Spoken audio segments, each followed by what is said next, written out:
नरेंद्र मोदी लोकसभा चुनाव प्रचार के दौरान कांग्रेस के वंशवाद पर लगातार निशाना साधते थे और जब वो प्रधानमंत्री बने तो ये कसौटी उनके सामने भी थी। लेकिन मोदी इस कसौटी पर खरे उतरे।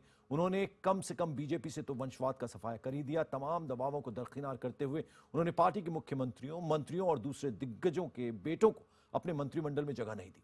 मोदी ने पार्टी में एक परिवार एक पद का सिद्धांत लागू कर दिया है। मैं शहजादे कहूं आपको बुरा लगता है तो इस देश को भी इस वंशवाद से बुरा लगता है। कांग्रेस वादा करे वो वंशवाद को छोड़ देंगे, मैं शहजादा कहना छोड़ दूंगा। ये बयान याद है आपको? 27 अक्टूबर को पटना में आयोजित हुंकार रैली को संबोधित करते हुए बीजेपी के पीएम उम्मीदवार बतौर नरेंद्र मोदी ने सीधे कांग्रेस उपाध्यक्ष राहुल गांधी पर निशाना साधा था। इरादा ये बताना था कि कांग्रेस वंशवाद का प्रतीक है, जहां सिर्फ गांधी परिवार के लोग ही शीर्ष पर रह सकते हैं। सीधे आक्रमण की ये प्रचार शैली नई थी, जिससे बीजेपी के तमाम दिग्गज अब तक बचते आए। लेकिन एक चाय वाले से गुजरात के मुख्यमंत्री तक का सफर करने वाले मोदी के लिए देश की राजधानी के दायरे में दर्ज समझौते की संस्कृति से कोई लेना देना नहीं। जनता को ये अंदाज पसंद आया और कमांडर मोदी के नेतृत्व में बीजेपी की सेना ने दिल्ली के दुर्ग पर कब्जा किया। पर अब प्रधानमंत्री मोदी के सामने कांग्रेस को दी गई चुनौती कसौटी बनकर खड़ी थी। ये कसौटी थी पार्टी और सरकार को शहजादों की गिरफ्त में जाने से बचाना। काम आसान नहीं था, लेकिन मोदी का इरादा भी कमजोर न था। मोदी ने एक सिद्धांत दिया, एक परिवार एक पद। मोदी लहर में बीजेपी के कई ऐसे युवा नेता चुनाव जीतने में कामयाब हुए जिनके पिता पहले से ही बीजेपी में बड़ी हैसियत रखते थे। इनमें से कई पहले से भी सांसद थे और इनकी मंत्री बनने की इच्छा छिपी नहीं थी। लेकिन मोदी के एक पद एक परिवार के सिद्धांत ने इनके सपने तोड़ दिए। हालांकि इससे पार्टी को वंशवाद से मुक्त करने के सपने को जरूर रंग लग गए।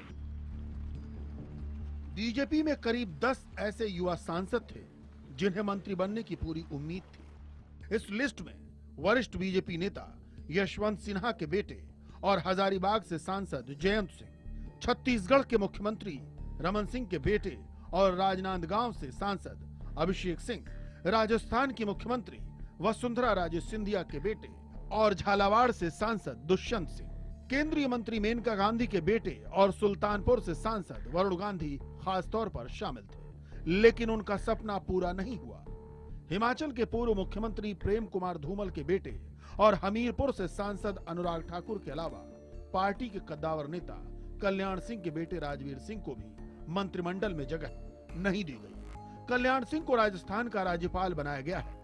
यही नहीं, गृहमंत्री राजनाथ सिंह के बेटे पंकज सिंह को नोएडा में होने जा रहे विधानसभा चुनाव का टिकट दिए जाने की चर्चा थी। लेकिन वे प्रदेश बीजेपी के महासचिव भी हैं, लिहाजा एक परिवार एक पद का सिद्धांत अपनाते हुए उन्हें टिकट नहीं दिया गया। मोदी का एक चुनाव का नारा ही था ये कि ये वंशवाद की राजनीति खत्म करनी है। उसमें सिर्फ ये नहीं था कि कांग्रेस का वंशवाद या बाकी पॉलिटिकल, उन्होंने कहा कि राजनीति से वंशवाद की राजनीति खत्म करनी है और ये उनका वादा भी था। सवाल इस बात का है कि वे अपने वादे पर काम करते हुए दिख रहे हैं कि नहीं, क्योंकि वंशवाद खत्म करना कोई 70 दिन का 100 दिन की बात नहीं है। लेकिन मैं कहूँगा कि जिस दिन उन्होंने शपथ लिया उस दिन उन्होंने इसका उदाहरण दिया। बूढ़ी माँ और उनके सगे भाई हैं, जहाँ वो गए भी थे जीतने के बाद, लेकिन उस शपथ ग्रहण समारोह में उन्होंने किसी को नहीं बुलाया। ये मैं समझता हूँ हिंदुस्तान की राजनीति में पहली बार था।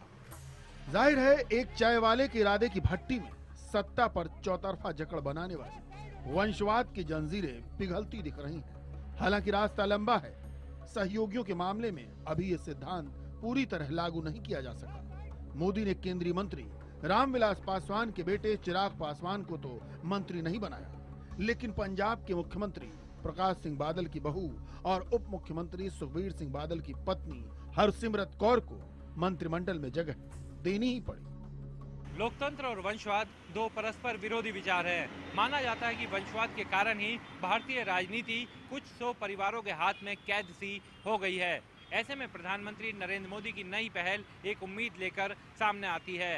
अगर भारतीय राजनीति में एक पद एक परिवार का सिद्धांत अगर नीचे तक गया तो निश्चित तौर पर दिल्ली ही नहीं बल्कि राज्य सरकारों और पंचायत तक का स्वरूप बदल सकता है। भारतीय लोकतंत्र के लिए ये एक बेहतर शुरुआत होगी। विक्रांत यादव, दिल्ली, IVM 7।